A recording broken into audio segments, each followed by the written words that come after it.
જોવા જઈએ તો આ દુનિયામાં સંપૂર્ણ રીતે તો કોઈ પણ સુખી નથી. જે લોકો પાસે રહેવા માટે મોટા બંગલા નથી એ લોકો બંગલા માટે દુઃખી છે, અને મોટા મોટા બંગલામાં રહેનારા લોકો પરિવારની શાંતિ માટે દુઃખી છે. જે લોકો પાસે જમવા માટે 32 પકવાન નથી એ લોકો એના માટે દુઃખી છે, જ્યારે 32 પકવાન ધરાવતા અમુક લોકો પરિવાર સાથે જોડે બેસીને જમી નથી શકતા એ વાતથી દુઃખી છે. અમુક લોકો સંતાન પ્રાપ્તિ માટે દુઃખી છે, અને અમુક લોકો સંતાન તરફથી મળી રહેલા દુઃખથી દુઃખી છે. જેની પાસે મોંઘીદાટ ગાડીઓ નથી એ લોકો ગાડીઓ માટે દુઃખી છે, તો મોટી મોટી ગાડીઓમાં ફરનારા અમુક લોકો પરિવારમાં રહેલી ચુપ્પીથી દુઃખી છે.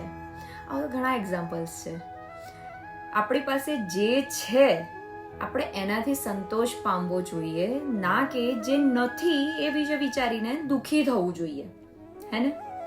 કારણ કે આ મોહ માયાની દુનિયા આવી જ હોય છે. થોડું અઘરું છે બટ અશક્ય તો નથી, હે ને? જય શ્રી કૃષ્ણ.